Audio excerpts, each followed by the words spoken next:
Hey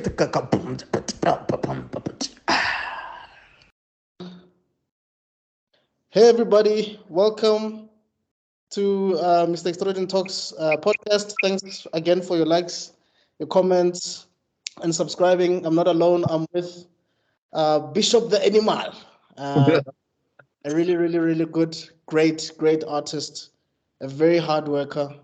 I've known this man for a very long time, and we've been chatting on Facebook for years now.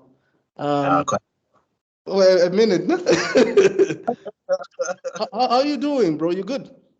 No, I'm good, man. I'm tired, but I'm good. Sure. I'm assuming you were busy with a project or two. Well, we actually came off of a project, and then I just recently finished my next comic. So like, hey, it took the life out of me, man. So I can imagine, bro. So you're a one-man army, no?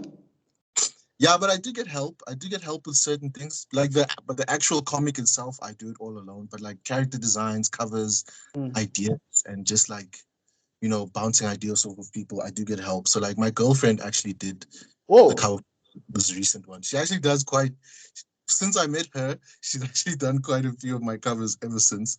And then like some of my friends also jump on and do covers as well. That's pretty cool, man. Okay. Before we get into that, can we start from the beginning, bro? Bro, where are you from originally? No, I'm here. I'm from Joburg, dude. Okay. From Joburg. The only time I was away from Joburg was when I was in boarding school in the Free State. But other than that, I've just been here, dude. Oh wow, that's pretty cool, man. So, was it primary school, high school, this boarding school? High school. Oh, okay. Hey, bro, weren't you homesick though? Yeah, I was, dude. But I mean, I had to go there, man. I was a bit of a troublemaker. Really? Yeah. So I was sent there to get some discipline, Did it work? Did it work? I don't know. But great time nonetheless, I met some people there, had some really great memories there. So there's that. Oh, shout out, man. Bro, so when did this art thingy, the bug hit you, man? When did you feel like, you know what, I want to do this thing? I'd say from birth, man. Like since my earliest memories, I've loved drawing. So I always loved like interesting stories, Sure. So things like Power Rangers, yeah, and like early Spider-Man comics. Who was your favorite Power Ranger, bro? My favorite superhero. No, your favorite Power Ranger. Oh, my favorite Power Ranger, Tommy, dude. It has to be Tommy. I was a Jason guy, dog. But Tommy, red's my favorite color, so I love Jason as well. But hey, Tommy had that swag, bro. Yeah, no. He's out longer, He was the coolest one of all, bro. No one was cooler than him. Hey, R.I.P. Jason. R.I.P. dog. R.I.P. It's sad, man. It's really sad. Yeah, man. Okay, so you just liked what you were seeing and you wanted to sort of replicate that on paper. Yeah, so like that was the medium I could, use at the time. So as a kid, you don't know how to animate, you don't know 3D, you don't know any of this. Right. So so I just draw, replicate what I saw. So at first it was like Power Rangers, and then it was like Capcom games like Street Fighter. And that old school Punisher, I don't know if you ever played the arcade Punisher. I did, bro, with Nick Fury, right? Yes, with Nick Fury. It's my favorite, dog. It's my favorite Punisher game to this day. So then after that, I discovered KOF. After KOF, I was like, man, I love this. Like whoever's making this, like yes, And then I'd say the final biggest influence on me as a child was Dragon Ball Z. After that, I knew for sure, like this is what I want. Yeah. These stories. I mean, if you're an artist, you've made your own saying before, Straight up. Or your own fan story, Dragon Ball. I remember it wasn't even like a long time ago, probably like 3 years ago. I came up with a storyline for Dragon Ball. Imagine 3 years ago, dog. where Goku's heart condition came back, and then now he it was up to Goten and Trunks to go find like these super sensu beans that Koren has always been hiding somewhere. You know, it's just a story, but I feel like, hey, that would have been interesting. You know, these kids. Yeah. You know, like after, you know, a lot of time has gone by, right? And a lot of other, you know, either better anime and manga have come out. Right. It's subjective, but you know, there's been other great stories. But like Dragon Ball, you know, still holds up to this day. You know, Yeah. to this, like, even like you said 3 years ago, you thought of that story. Yeah. Just Yeah. shows, like, you're still like, actually, what would happen if, you know, there's always, and I mean, it's still happening now. You know, Toriyama's still involved in the story now. There's still a manga coming out now.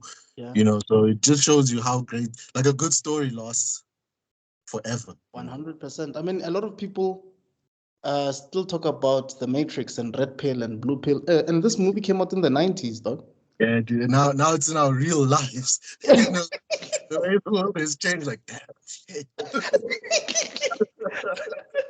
Yeah, man, that's true. So, bro, when did you then start saying, okay, I want to do my own? Because there's a shift between Yeah, doing stuff you like and now wanting to do stuff on your own. yeah, I get you. I would say, I've been making comics, right, since I would say primary school. You Sure, know, but like just like, oh, the back of this paper, draw. You know, sure. and then even into high school I was doing it. But then in high school there was a project, right? We had an art project. I don't even remember the theme or the detail, but I was like, you know what? I don't care what the theme is. I'm making a comic. You know, so I was like, I'm making a comic. So I went there. I was like, so I was also, I started, I used to work on GIMP, and then I jumped into Photoshop for the first time. Then I Sure. was in Photoshop. You know, like you don't know layers. Everything's on one layer. Yeah. Like, Yeah. whatever effects you learn, you're like, yeah.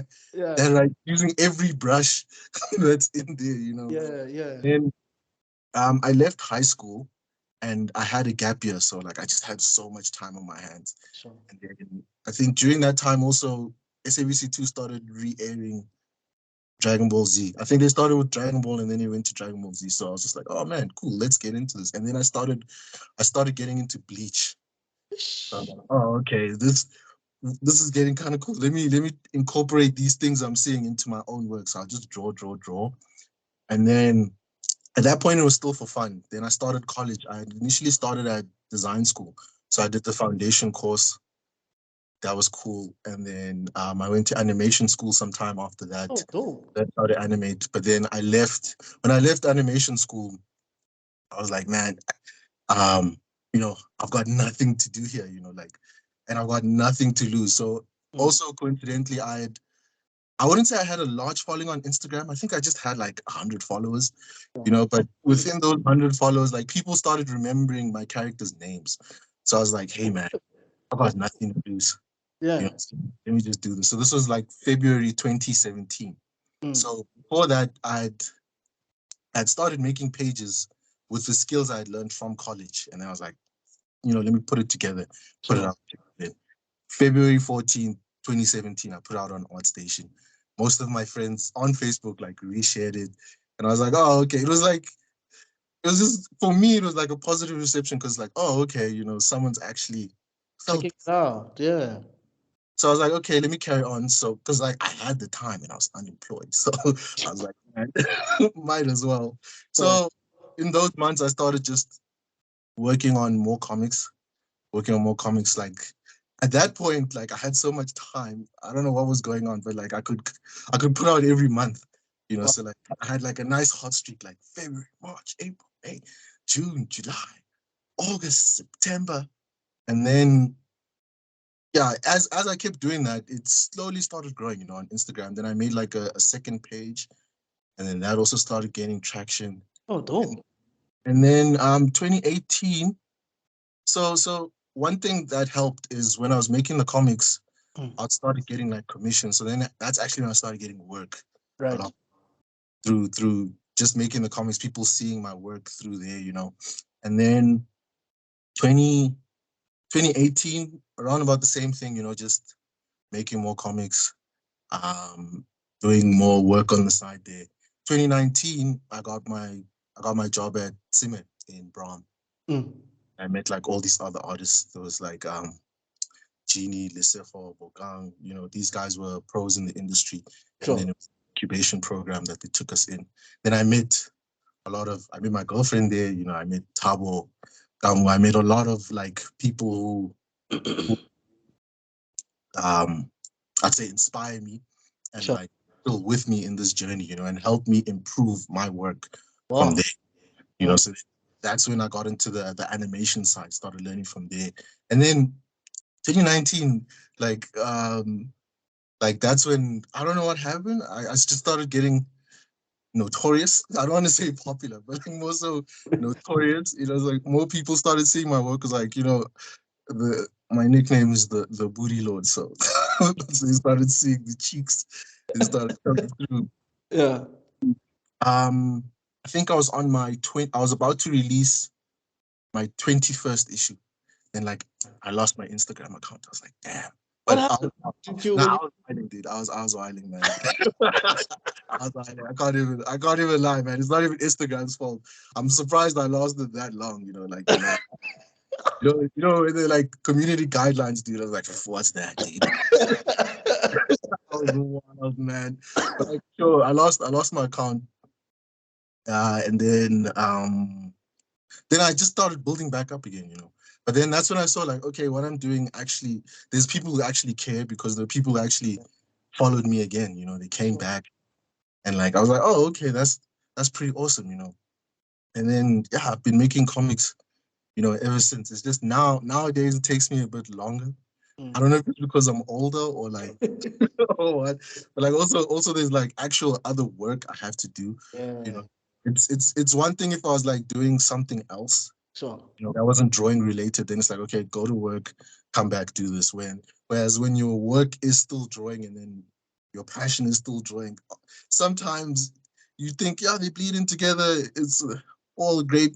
It's a great time, like, but no, dude, you get tired, It's like different. Trust me.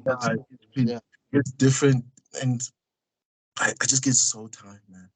So nowadays, like this issue that I'm putting out, it's actually coming out tomorrow. It took me a year because like I ended up on other projects, and like life happens. Yeah. Yeah. So, I think actually from 2020 when the world went to shit. Yeah. Yeah. But I still enjoy the process, and lucky I have people who are patient with me, So I'm happy about that. I think about not that I'm comparing myself to these guys, but I think of like Togashi, who makes Hunter x Hunter. Yeah. That guy can take 4 years off, come back, and people are like, Yeah. So I'm like, okay, if people are really invested in your story, they'll wait. I think about it myself. 100%. Stories Yeah. like Yeah. I'll wait for the story. It's like Berserk, Hunter x Hunter. Yeah. Wait. Take your time. Vagabond, bro. People are still waiting for Vagabond. Oh man, Vagabond, dude. Actually, it's funny you bring it up. I actually got a volume yesterday, so I'm jumping in. Yeah. Like now I'm jumping in and I'm just thinking, oh man, like I know it doesn't have an end, but I only have volume 1 of it, and I haven't started reading it yet. And I want to read Slam Dunk. I want to check out the Real, because man, Takehiko, he's oh my goodness, dude. Yo. He's one of the best, bro. Art-wise, he's one of the best, bro. He's so untouchable, man. Like him and Yusuke Murata. Oh my goodness, dude. Yeah.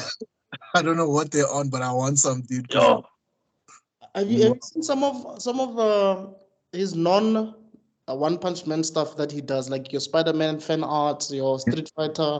Yes. Yo. And some of his Street Fighter stuff as well. I'm just like, man. And he animates now. I'm like, is there anything you can do? Yeah. He on his Twitter, he puts out like these short animations now. I'm just like, man, is there anything you can't do artistically, bro? Like, Damn, bro. can't do. But it makes sense because I think he had a near-death experience or something. Really? And then that's when he saw, I think he was in hospital. I could be wrong, but I think he was in hospital, and then he saw the works of One. Mm-hmm. And then he was like, hey, I need to work with this guy. Then obviously he spoke to her because One wanted to quit at the time. He had a 9 to 5, and he's like, this webtoon that I have is not so great. And then this guy was like, no, don't give up on it, man. And look at it now, dog. One Punch Man is one of the biggest ever manga of all time. Yeah. And one also is a great example. Like, you know, technically, you know, his art style, it may not be the best, but you can see the guy is putting in work. You know, Yeah. it's not a situation where it's just like and then he moves on. Like, you can see the guy is actively trying to improve, and he has. Yeah. Like, Yeah. I admire people like that, because I feel the same. Like, yo, the you know, most artists have imposter syndrome, dude. So sometimes Sure. Sure. Yeah. like when I approach this again, I need to come at it better. You Yeah. know, Yeah. every single time, try something new, Yeah. and just see what works. You know, so I admire him for that, and he pushed. And you know, you can feel when someone is writing from the heart. You know, when someone's creating something that like he Absolutely. genuinely feels needs to be seen. You know, Yeah. not Yeah. just like I want to make money, I want to just make whatever, and then get the bag. You know, I feel like the money comes with authenticity. yes, Once yes. you're authentic about it and people love it, the money will come. The money will come, dude. Yeah. Yeah. It's just, you know, with comics, as opposed to like other mediums, it does take a bit of time with comics. Yeah. Yeah. Especially if you're not, for example, you're not jumping and taking over Spider-Man. You know, Yeah. that's Yeah. the title that has been established since this. Right. Right. Like going And at it on your own. the movies also help boost some sales and stuff like that. Yeah. Yeah. You're starting from scratch. Nobody knows anything about your stuff. You're like, yo, And now you must prove yourself. yo, you know, bruh. you need to show like you're competent in your Yo, art, your writing, you're consistent. You, bro. you can stick. Imagine also like endings. Can you end an arc? You know, can you at least do that? Or Like, you forget some serious stuff, then your stuff has plot holes, and you're like, oh man, I forgot yo, to sort out that story. yeah. I'll tell you how many times I'll be in the shower, just like, and I forgot about that. I must address it. I must make sure I Yeah. address the plot line. Or like I'll pick up something. I'm like, "Ish, I think I actually retconned something inadvertently. Has anyone else noticed, or it was just me?" Yeah. Man, I think of that all the time. And like also, I haven't completed a full arc, so I'm also just thinking to myself like, hey, just now I take these people on this long ass ride, only to flop them at the end. That's how I felt with Soul Eater the anime, bro. Like, yo, because I think it's 50 episodes, no? 49 episodes. Stellar, bro. Mm. The 50th episode, no? Like, let's say if the 50th episode is 22 minutes long, Mm. first 15 minutes of the 50th episode, brilliant. Mm. The next like 12, 10, bro, 9 or whatever time it is, I was so disappointed, dog. Oh, Like she defeats the villain mm. through friendship or something. The concept of friend, I was like, no, no, no. you know, you know, friendship, man. In my comic, I'm a big proponent on friendship, right? Sure, But not as a power set, you know, like sure, it's an important theme. Like even in real life, you know, like sure. your friends can help you out of situations, you know. Right. But like sometimes you can't be 6 feet in your coffin and like friends, and then like you're gonna get out and save the day. You know, it doesn't work like that sometimes. But I mean, also it just depends on execution. You know, if the execution is bad, then it doesn't matter what the theme is. Yeah, It just won't come across proper. You know, just depending on the execution. yeah. But I think I do remember the controversy with Soul Eater. I think also in the manga as well, if I'm not mistaken, there was also Really? satisfied. I might be. This is a while ago, you know. Sure, sure. But Because I know you know, the author also did Soul Eater Not. hmm, And then obviously he's doing Fire Force, and Fire Force is one of the biggest ones now. so it seems like they knew, like, hey, all the mistakes I made here when I do Fire Force. Yeah. But you know, I have this discussion quite a bit now with my friends. Like, you know, with long running series, especially when you look at manga, because comics don't really end. Yeah. Well, the big two in particular don't really end. Yeah. The indie stuff does come to an end Yeah. some of the times, you know. But like manga, at least, you know, you're going from chapter 1 till the final chapter, right? But most of the times, you know, no one's ever really satisfied with that final chapter. You know, there's always people who are like, nah, it could have been done better, you know, or at least from what I've seen from like a lot of the so Dragon Ball, it's a bit like some people are like, ah, it's a serviceable ending, it's okay. Some people are like, no, I hated it. Bleach, well, you know, Yeah. Yeah. yeah, like They're fixing it now with the animation. They're trying to fix it. We'll see. yeah, exactly. You know, this it's everything's riding on how this adaptation goes, you know. Yeah. Yeah. Like, and they fix the mistakes, you know, and then Naruto, it wasn't so much like, oh man, we hate this. It's just like I think people still wanted they just wanted more Naruto. Yeah. You know, they're ready for it. Then like Attack on Titan, people weren't satisfied, you know, like that one was a bit of an issue as well.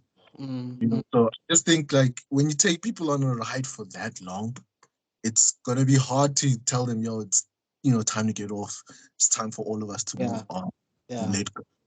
You know. I think the people that would be the most disappointed is it's One Piece fans, bro. Oh my goodness. So long, bro.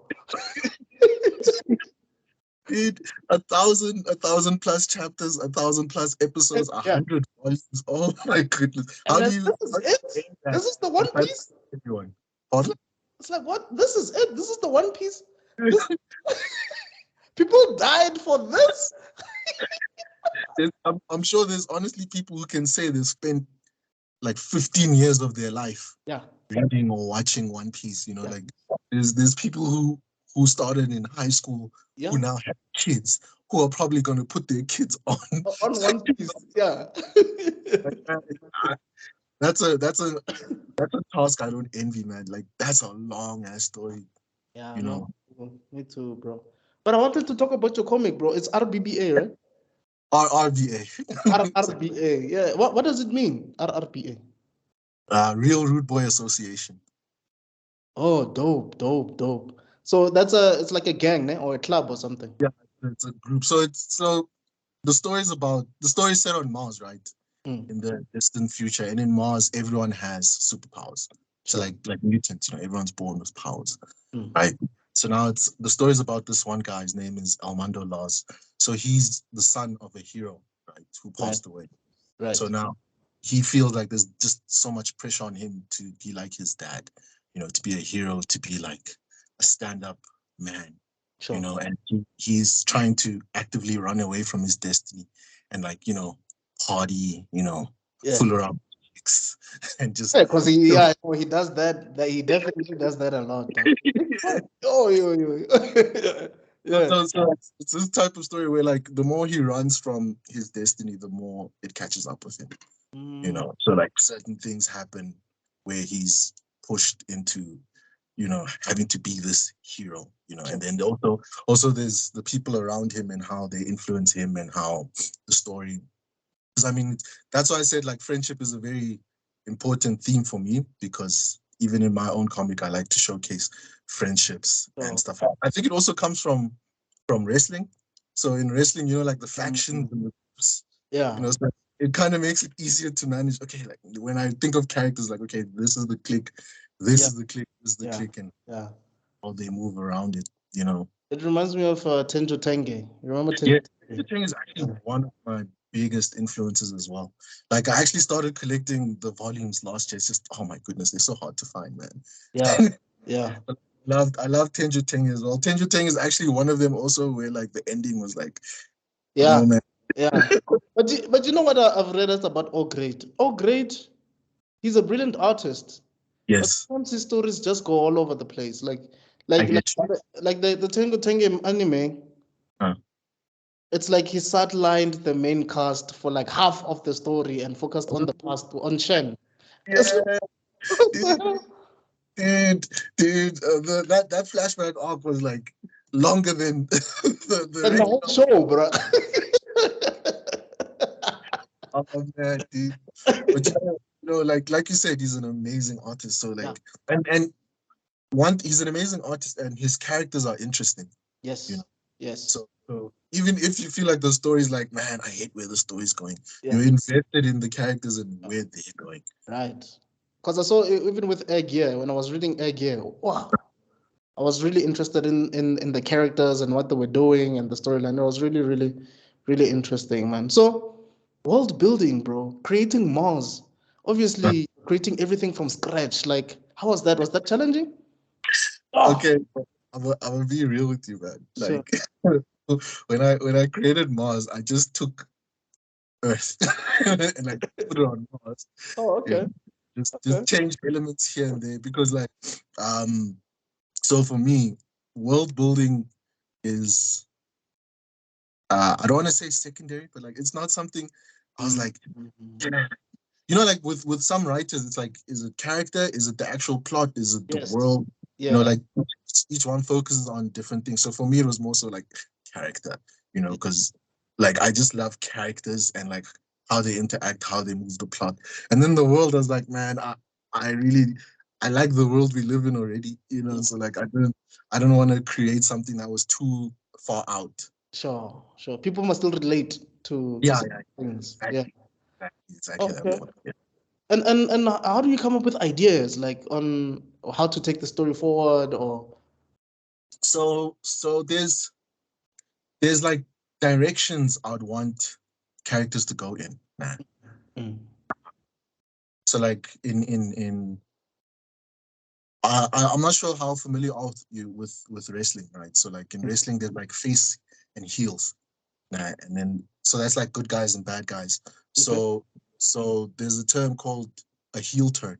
So a heel turn is when a good guy turns bad, right? Okay. So if I'm like, okay, I want this character to have a heel turn in the future, right? But Mm. how do I do that? It wouldn't make sense if like they just break bad now, Yeah. You like reasoning, Mm. Mm. like how is it going to affect everyone else around them as well? Right. And how's it going to move the story forward? So I also think I I put myself in every character's shoes, Mm. their decision making. I think about how if I was this character and their friends were my friends, how would my actions affect them? You know, Mm. I Mm. always try to keep that into consideration. And then also just I mean, I'm a simple guy, I love fights, I really like badass fights. But I like what makes the fight badass is context, why Yes. people fighting, Yeah. and then what is at stake, and then what happens after the fight? Where do we move? Mm. Like how is each character, affected? Is it a fight to the death? Is it Sure. just a fight, friendly competition? Is Yeah. it a misunderstanding?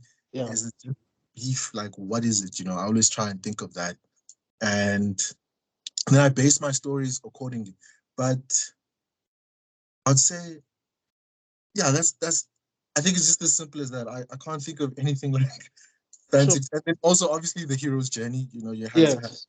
the hero's journey. I try and apply it to every character when possible. I mean, that's not feasible because not every character gets a spotlight, but Right. at least I just want to see their growth. Because also one thing I've learned, man, this also comes from fighting games. Because fighting games, Yeah. put it up, you see who you like, you're attached, Yeah.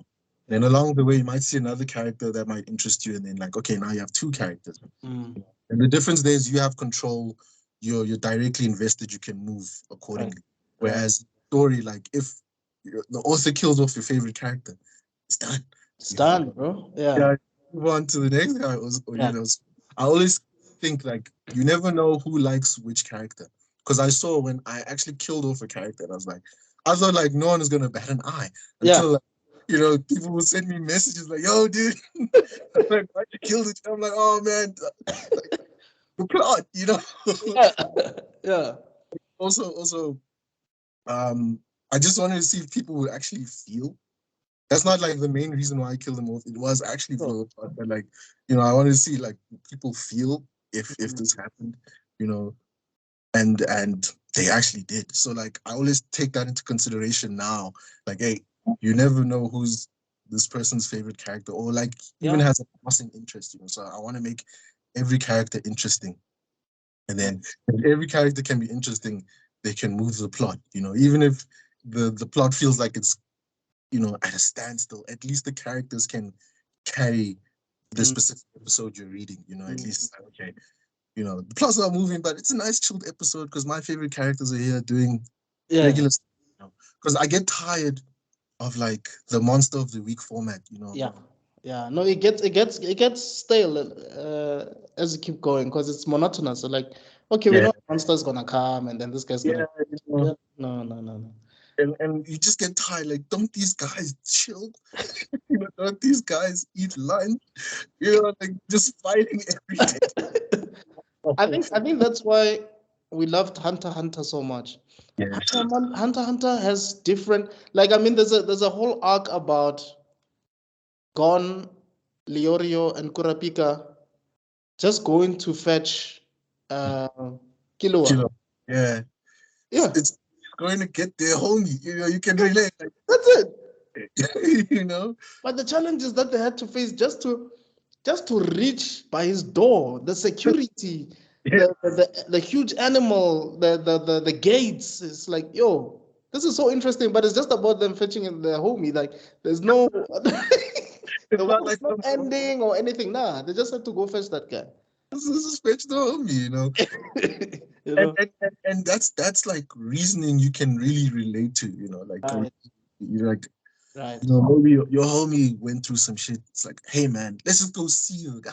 Yeah. Like, why don't you want me to see my homie? And I mean, in real life, you wouldn't be going through such turmoil. Like, argue with someone here, you might be like, why aren't you calling him? Why aren't you giving me his number? You know, like you can understand where they're coming from. You know, not like, look, world-ending stakes are awesome, right? It's just it's the law of diminishing returns. If every conflict you have is world ending, you know, we're gonna get tired, or you're gonna always have to escalate.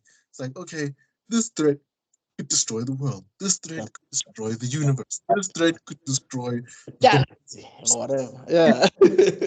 Where do you go after that? Yeah. And I think that's, you know, with Toriyama, how he made it so interesting was, yes, Vegeta wanted to destroy the Earth, but only after he gained mortality. Immortality, sorry. And then Frieza wanted immortality, and he was already destroying worlds.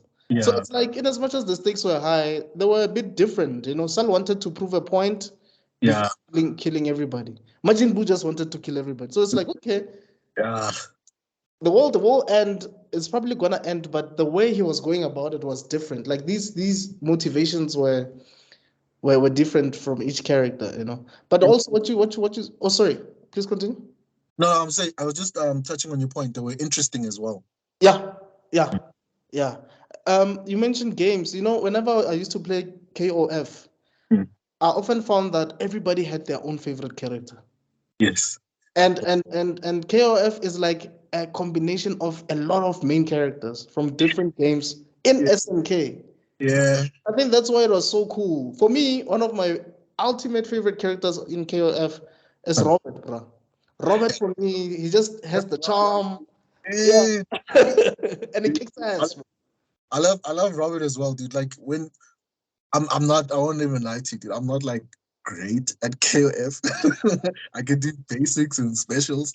But like, Robert is usually on my team, dude, because he's he's got all the tools, fireball, uppercut. Yeah. You know, the kicks. Those kicks. Yeah, that kick is my favorite, dude, because the most don't usually block it. Because I know if you have Robert and you have someone like Ralph. Bro. Dude, Ralph is also a G, bro. How are you gonna drain someone's entire, you know, ball? One punch. And that punch you can't block. Even if you block, bro, it still slaps you, bro. You try and attack, you make it worse. Yo. Need that timing to roll, otherwise say goodbye, dude. Yo, so how many issues have you done of you said it's RRA? Yeah. Yeah. EA. RBA. Oh, yeah. I've done 26, and then I'm about to put out the 27th. But I've done like little small issues along the way there as well. So I don't know if I count those, it might be like 30 something. But like mainline issues is 27.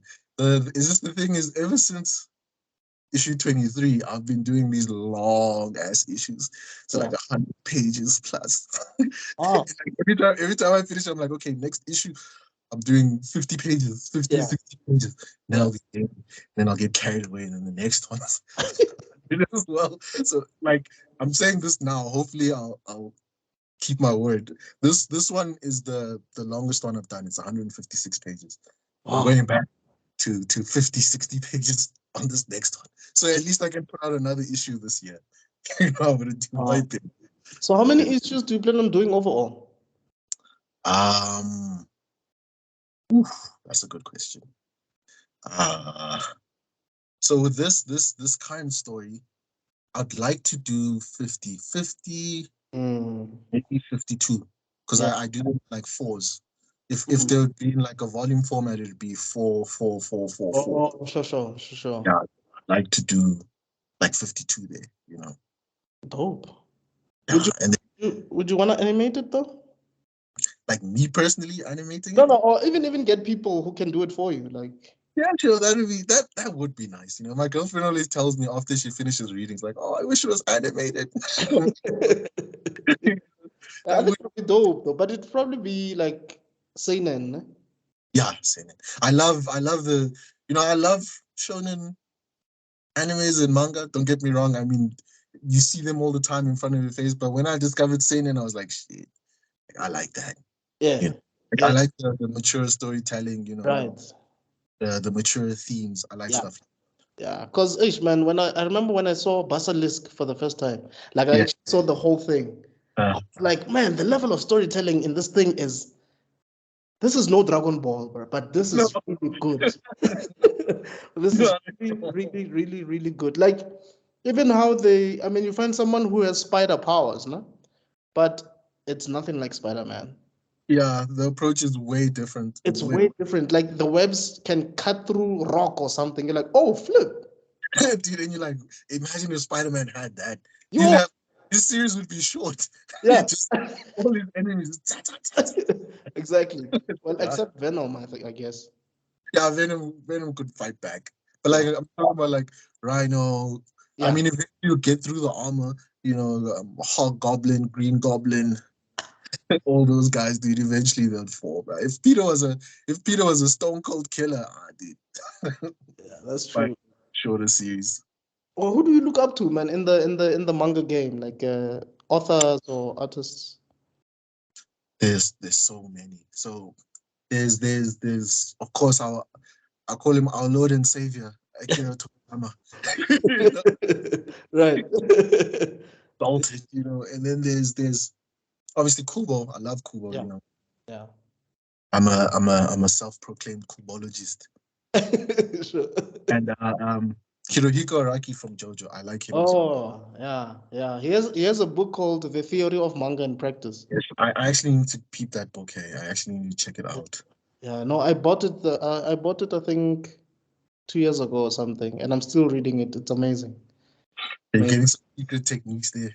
Yeah, no, he shows you world building. He shows you like character sheets, like stuff you need to think about when you're creating a character.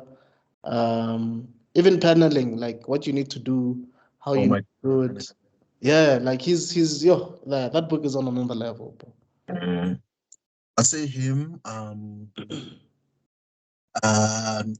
Recently I've been really into Chainsaw Man, so Tatsuki Fujimoto. So with him and Hirohiko Araki, I like them because they're so unhinged as authors, you never know where the story's going. Yeah. And it'll just get weird and you just can't turn away. Just turn the page like, damn. Yo. Yeah. Also, you flip the switch and get serious and like people die, like you feel it, Yeah. You feel it. Also another recent is Katsuhiro Otomo from Akira. Akira. dude. I read it this year because I had watched the anime Yeah. like years ago, and then I read it, and it's like how the anime is just the tip of the iceberg, dude. Yo, Whereas the because manga, the manga is way more detailed. I haven't where, finished it, but when I saw the first volume, I was reading the first volume, and you start seeing, because in the anime you see the explosion, but yeah, they never show you the site where the explosion happened. yeah, In the manga, it starts there where the gang goes there, and they're like, "Yeah, guys, remember this is what happened back then," and you start, everything just blends together so nicely, man. yeah, and also some of the characters were left out, like what was the name? Is it Chiyoko? It was the big muscular woman. I forget her name because I Like the prophetess, no? no, not the prophetess. Even her, she had a bigger role, and like it was so diminished in the The anime. manga. But I mean, they only had the runtime. They were limited by their runtime, So Yeah. it's one of those, like, if you really want the full story, rather read the manga, and also seeing Akira in action, Yeah, yeah, yeah. like Yo, there's not this just good, this cool in the, cover that shows Akira sitting on a chair and yeah, the throne. I think it's Wally, and he's just there, yeah. freaking this dude. Oh my goodness! And Actually, then Katsuhiro inspired Masashi Kishimoto a bit. oh, okay. I Yeah, can I can see actually, like mm, just technically in terms of the drawing, you can yeah, see yeah, you can see where the style is derived from. yeah, yeah. You can actually see it, and it's actually amazing. And that's what I love about, I don't want to just say manga, comics in general, when Mm. how people inspire each other, Yeah, how some series inspire others. yeah, Like it's just beautiful to see. yeah. So speaking of that, I also got into to Fist of the North Star, so I love Mm. Tetsuo Hara. Well, Bronson and Tetsuo Hara, but I say Tetsuo Hara because he's the artist. So Yeah, and like we all know how he inspired JoJo as well. So yeah. jumping into to Fist of the North Star is like um seeing the older mangas, like, whoa, okay, they used to do things so differently back then. Yeah, yeah. Seeing those limited color pages that are like orange and like red. I'm like, man, that is so sweet. And even Todd McFarlane. So on the comic side, I also started getting into like um old school Spider-Man. I Mm. I believe in Silver Age. I might be wrong. Silver Age, Modern Age. I'm not sure. I know what Golden Age is, but then I'm not sure where the Silver Age, Silver starts in the 60s, I think. the 60s. So there was a guy called Julius Schwartz. Yes. He was working for DC. So what he did was, when the golden age was basically dying, Uh, he created Barry Allen, right? okay, okay. So Barry Allen obviously at a point did that whole multiverse thing. Mm. So Barry Allen, he was like, okay, I'm gonna take the concept of the Flash, but I'm gonna change the character, the name, and the origin. Then he did the same with Green Lantern. Uh, Then there was like Justice League from Justice Society. So that's how the Silver Age started. And then after that, because Spider-Man was created in the 60s. yeah. So you could say that he was created in the Silver Age. Yes, you're right. But Todd McFarlane, I think it was the 80s. So that was post Silver. Yeah, probably bronze or modern or Yeah. something like that. So I Yeah. get confused in the terminology. But like I recently started going in there, and also Watchmen, Alan Moore's Watchmen. Yo! So like because when I was a kid, Yeah. the 90s, everyone had like their own style at that point. Whereas when you go back, everyone followed like a model sheet. Like a Jim Lee, not Yeah, A Jack Kirby, a Jack Kirby style. yeah. Well, back then, but Yeah, I was more so from the Jim Lee side. So I sure. was there for like the X-Men #1 with Yeah, yo. its covers. Till this, till this day, the X-Men #1 artwork for me, that Jim Lee, Chris Claremont era. Yes, Like dude. those characters are so iconic that that's how we remember the X-Men to be to this Yeah, day because of they Jim Lee stuff. they still characterized from that Like run. that. Yeah, Yeah. It yeah. was actually how legendary that run was. So Yo. like I was from there, where seeing different, like Joey Madera, all these different guys, Mark Silvestri with their Yes. different art styles. So I always look back on those old comics like, so old school, man. I'm sure it's not like dynamic. They're not, you know, there's not enough violence for me. And then I actually started reading. It was like I think it's Birth of Venom. Mm. I started reading Birth of Venom. I'm like, actually, you know, it holds up. Like the art quality is still amazing. You Yeah. know, the tones are beautiful to look at. You know, the art style, everything is just. So I'm like, man, I should have read more of this when I was younger. You know, I shouldn't have slept on this. Yeah. But it So makes sense. That's why Todd McFarlane is so rich. You start understanding why he's rich. It's because yeah, he created like because he created spaghetti webbing, right? I think so. I think so. And when he would draw Spider-Man, he drew really big eyes, and he would Yeah, just make sure that Spider-Man, like he said that when he saw Spider-Man in his head, he didn't really see him as just being straight and stiff. He always true. saw him like with this dynamic animal like. Because if you notice, one thing I've noticed about Spider-Man is if you Google Spider-Man, Mm. more often than not, his posture Mm. is just dynamic. He's either like this or like that, or and I Yeah, think also Masashi Kishimoto did the same thing with Naruto. If you look at most of Naruto drawings, it's either he's upside down or he has like shuriken in his mouth, and it's like because there was this guy, he was a writer who came by and then he was like, yeah, your drawings are cool, but what's the verb in the drawing? And my whoa, mind was blown ever since, you know. whoa, You know, oh flip, every time I'm there like drawing, I always think like, what is the verb? I yeah, mean, I don't always consciously do it, so sometimes I do end up with some static poses and stuff. sure, But like there's times where I'm there like, actually, what is the verb? What is the character doing? So when you said all of that about Naruto and yeah, Todd McFarlane Spider-Man, it makes sense because yeah, these are active people, you know. yeah, Naruto's running up buildings, you know, yes, and Spider-Man is swinging up buildings. You right, really like, Ryu, for example, man. yeah, Most of Ryu's poses are like grounded. He's like yeah, all yeah, like yeah, arms are yeah, by his side. Like yeah, he might be doing a karate pose, but it's never anything crazy, you yeah, know. But it's also the character because right, Ryu's that character, you know, yeah, fast, strong, you know. I can't even think of anything else. I love Ryu. I just can't think of yeah, anything else to describe him. But like for those characters, that wouldn't work. It would be so weird if they were so. yes, Even yeah, even if you look at the Capcom renders for mm, these characters, for like Spider-Man. So if you look at Spider-Man's like character render in, let's say, not X-Men, Marvel Superheroes versus Street Fighter, mm, Marvel versus Capcom, Marvel versus yeah, Capcom 2, Rose, 3. Rose, yeah, Yeah, he's always like doing something. He's always yeah, like yeah, posing. There's you know that line of action is there, right? It's always there.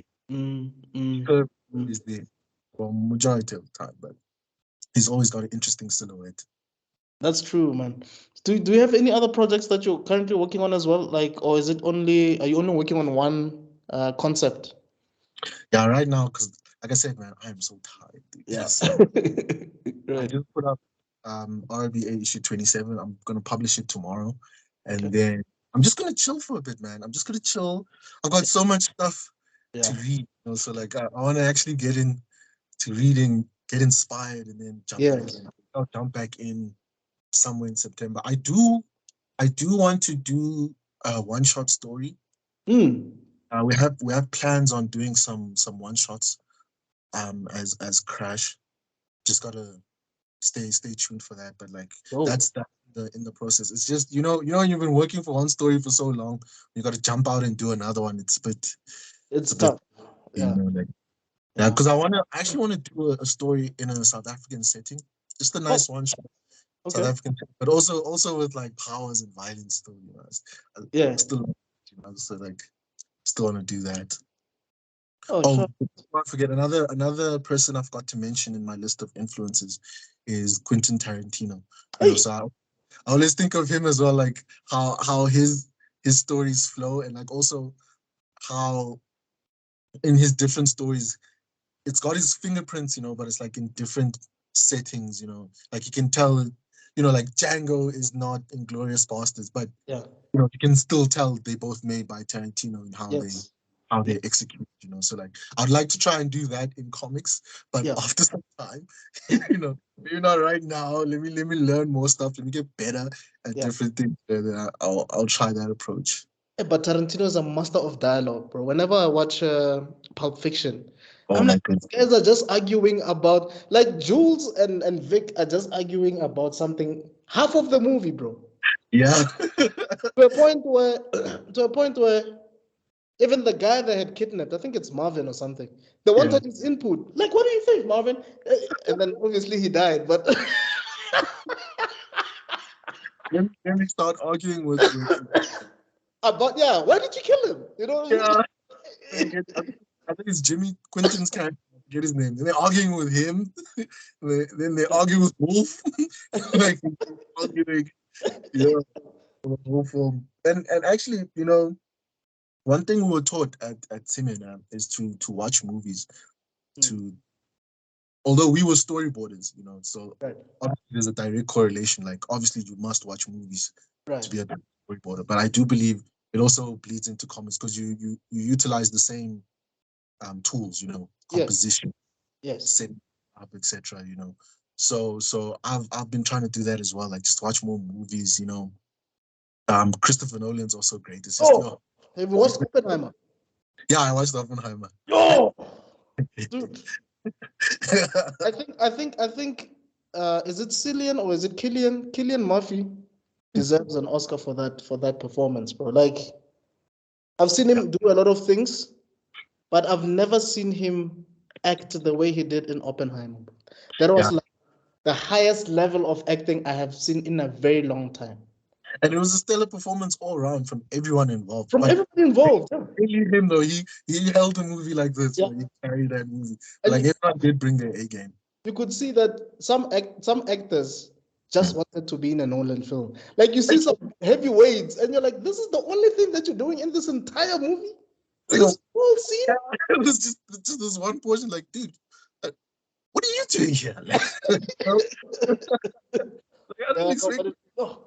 Nolan is truly one of the best, because what he does, I was watching a documentary. So there's a YouTube channel called Colokino, and the guy breaks down like some of these guys' careers from the beginning. Like, he'll talk about Guy Ritchie from childhood until whatever projects he's working on. And he was talking about how Nolan approaches each project. Nolan can spend a year just reading a book about Oppenheimer, or reading everything that he needs to know about Oppenheimer before he even starts filming. Yes, yeah, I get you to know to just be Yeah, well versed in the in sub. that thing. Yeah.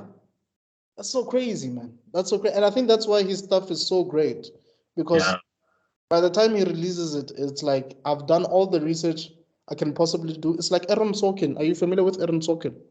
Not by name. Could you name like one of the films he's done? He's not a director, he's a writer. He wrote The Social Network. Mm. He looks like Val Kilmer though. He wrote The West Wing, the series. Steve Jobs. There's with Michael Fassbender. He wrote that film. Uh, so That's a great. I saw his masterclass, and he had some writers who were reading out their stories, and there was this story about this guy, this terrorist guys in an airplane, and his critique was, we need to know what the air hostess would say in that kind of situation. I need some terminology about what she would say to people in the airplane to keep them calm or something like that. That's something that you wouldn't really think about, because already you're focusing more on what the terrorists are doing. Like But the main plot. exactly, bro. But it's these little details that Right, bring so much out of whatever it is. right. Like when you read a book, right? Sure. And the setting, how the writer projects the setting. They tell you like the sun, like how far up the sun was in the sky, Yeah, of the sky, yeah, how the air felt, yeah, how it smelled, yeah, like these yeah, those are details that get you immersed. So like yeah. visually you can't project all of that. You know, Right. in a book, your imagination fills in the blanks, but Right. now, you know, you have to work with other means. So, like, he's right. You know, things like what would the stewardess say to calm Yeah. people down? It makes it feel like a real scene, as Yes. opposed to people like, you know, action figures there Yeah. placed in Yeah. this, like, oh, put your guns up, you know, like, you know. But now that makes it feel real. Like, okay, Yeah. because if in real life, if there was a situation like that, the air hostess would, Would say something. you know. You And know, one these are thing. little details that masters know, you know, and it's good Yeah. that they part with this knowledge. Yeah. Yeah. You know, one thing anime gets right now. It's scenes where it's hot. It's hot, and all you Yes. hear is this cricket. There's Yeah, always yeah, I know exactly what you're talking about. It's just they're like, man, you feel you want to lick your lips also and stuff. yeah, because you're like, yo, I know it's hot. Yes. Oh my goodness. Anime as a medium is also so crazy, man. Yeah. Like the details. The 1,000 Year Blood War right now, dude, is madness, dude. Yo, You know, I sit there, I'll have the volume of whatever's yeah. happening, and I'm just like Yeah. comparing Yeah. side by side, looking at Yeah. both, like, man, the anime. Like, no offense to Kubo Sensei, but damn, the anime just took it to a whole Anyway, level. because I saw this video essay on YouTube when they were comparing Kenpachi, the two Kenpachi fighting from manga versus the anime. Yo, because Sure. the Yeah, anime, the way the anime did it, it's amazing, bro. you know, I was reading that fight week to week. I Mm, think it was 2013, maybe sure. 2013. I don't, it might have even been 2012, right? Right.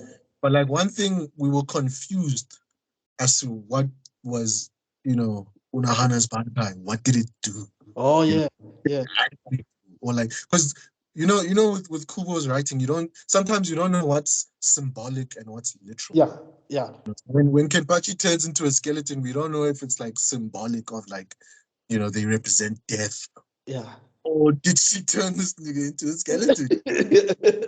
But then when the anime came, it was clear. Like Yeah, we knew everything. Everything was clear. That's why that fight was like, you know, when people do their top 10 lists for the fights in this arc with the manga, that one wouldn't be like as high.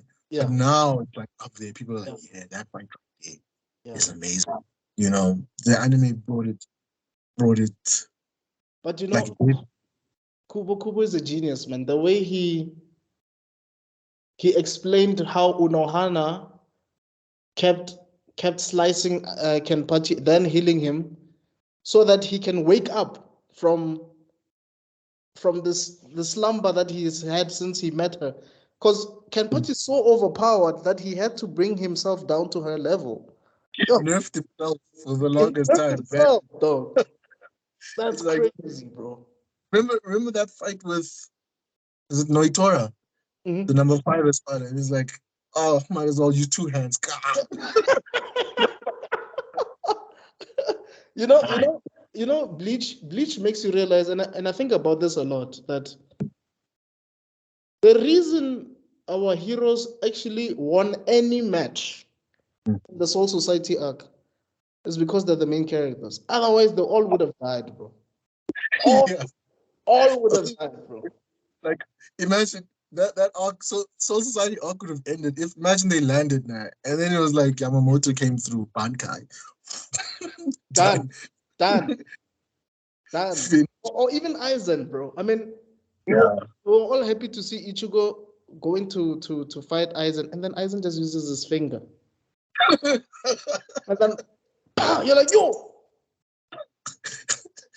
Imagine after you saw him fight Byakuya, unlock Yakuya, this bro. new level of power, Yeah, even holofied, but that did nothing to that did Aizen. It didn't save him, didn't impress him, nothing. Just, ah.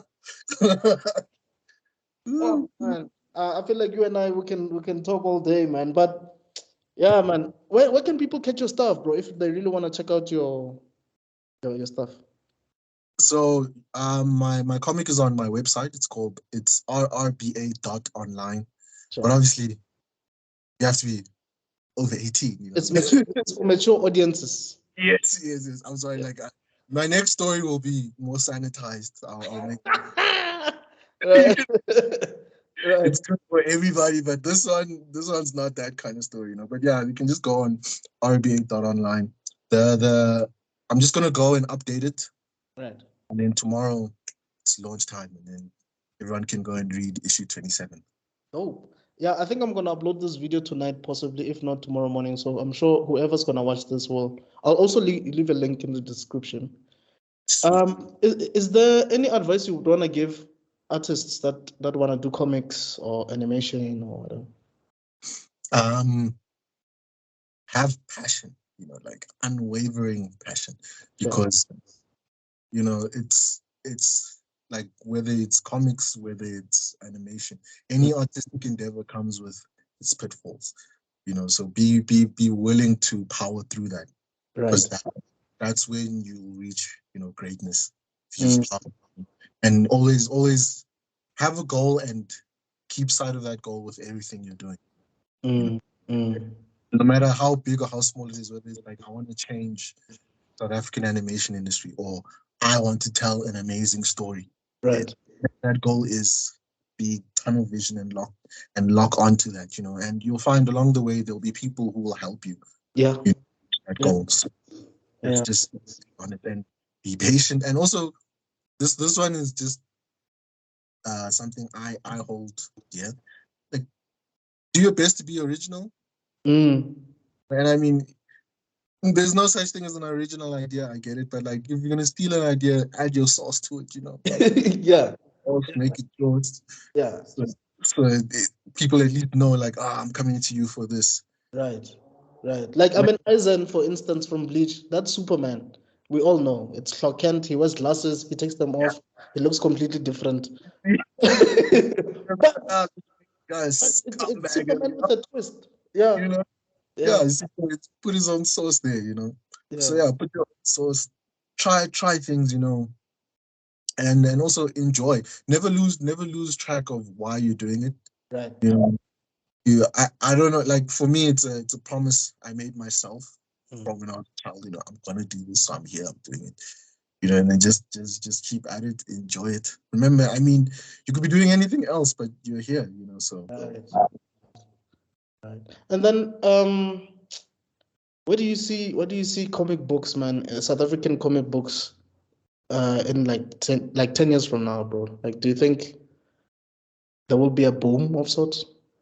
I think so. There's people like, not to toot my own horn, but there's people like myself. There's from Kize, there's Waylon Wesley, there's Tia Zombie, Right. there's Manga Ziad, there's Yeah. there's Ilma Suku. Yeah. There's a lot of people, that there'll be more people, It's just everyone's all over the place doing their own thing. We don't have our own Shonen Jump. If we had something like that. We're trying to make one, but it's easy to. And also there's Alexander Pune, he's also another guy I work with a lot. He's there too. So we try to create like a Shonen Jump, but it's not easy because also, you're not just making comics. You have to run a business. Yeah. Yeah, so you do it when you have the time, Yeah. And like I said, we're all over the place. Our priorities are different, which is fine, which is perfect, because variety is the best. Right. There's different things. There's variety. We're not all making X-Men. We're not all making Avengers. Yeah. Fine. That's for me personally. I think that's perfect. And more people across all different backgrounds are into comics and anime. Right. Manga, so they'll be inspired in their own way, and then they'll also venture into it. So I do think in 10 years we'll be at an even bigger place. Everyone's skills would have, like, that Zenkai boost will be Majin Buu Saga art style type of thing. Yeah, exactly. Yeah. Like peak Toriyama. Yeah. Majin Buu art style will all be there.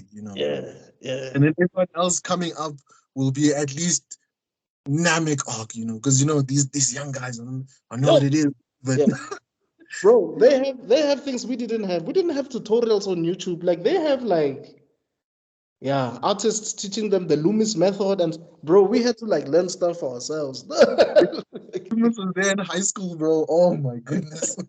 just the Andrew Loomis head. Yeah, It- exactly. life would have been easier. But I mean, hey, it comes with technology also, Yeah, yeah, But I do think we'll be at a better place. Because also the better like everyone else now gets, Mm, will teach others, take other 100%. people. Because like, no one is a fucking prima donna here, You can reach out to these people and Yeah, talk, you yeah, know, exchange yeah. information, you know, get critique, etc. So That's I do what think we'll be in a that's what I better like place. about you guys. I'm an artist myself, but the fact that I can just hit you guys up and say, "Yo, can we do like a video?" I haven't heard anyone who said, "Nah, nigga." No, all of them, everybody's like, "Yeah, no, sure, let's talk, dog. Let's chop it up." That says a lot. Yeah. Yeah, Like everyone's still cool, everyone's still chilled. And I mean, like I also think we'll see more artists working most probably with like these bigger publishers overseas. Like there's Warren Lowe, who knows is gonna be next, following in his footsteps, doing covers for DC or doing covers for Marvel, who knows, So that network will also be right. This you this know. this this girl, I forgot her name, but she's doing something with Saturday AM, bro. Oh, okay. Yeah, Mm. yeah. Um I don't know if 'cause I don't know this person's gender. I just know it's Venus Bambisa, I think, Mm. if I'm not mistaken. Well, that was the last guy I saw working with Saturday AM from here. Yeah. So I think no, no, I thought it was a that's lady. Yeah, I don't know. Maybe it's a guy. I don't know. Yeah. I think we're talking about the same person. Yeah. that's also, that's also a big deal. It's Mm. also a big deal getting South African artists, especially on the comic side, out there. Yeah. Yeah. Like art is really a niche here. And then when you break down all the other niches, it gets even smaller. So it's like, oh, Sure. you're an anime, you do comics, Yeah. Yeah. I Because know. Lotso does Western. Uh-huh. You do like Eastern, like Yeah. Seinen, and yeah. Mm. Yeah. No, bro, thank you so much for your time, man. It's been great chopping it up. I really hope that people who are watching this can read your your um your projects, and they can actually give you their thoughts on it. And yeah, I don't know if you actually can see analytics on your site, but I'm sure you will. But hey,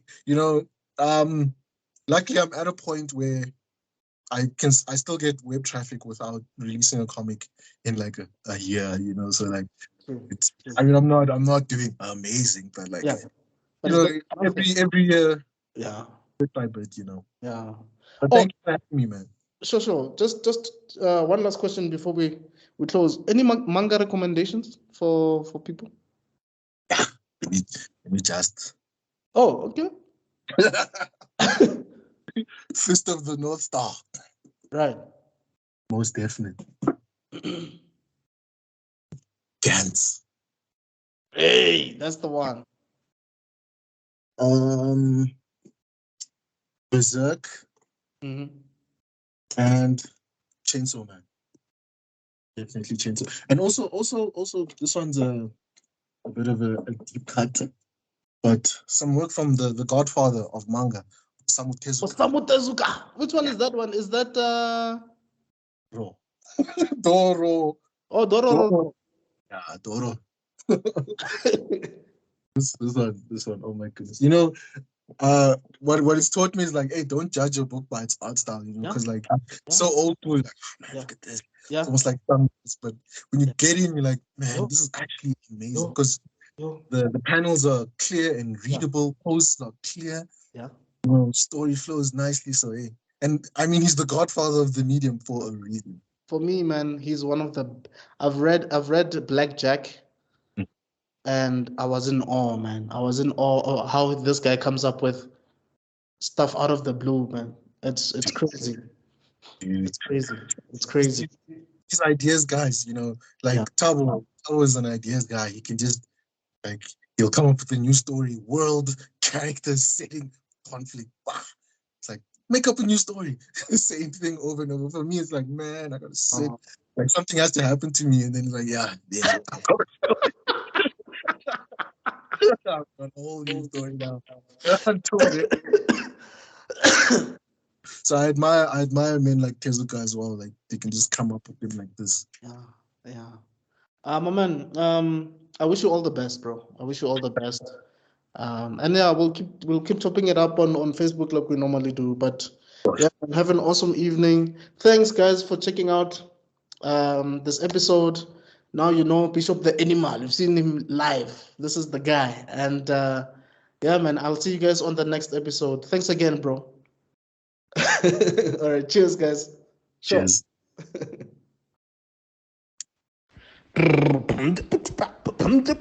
Ah.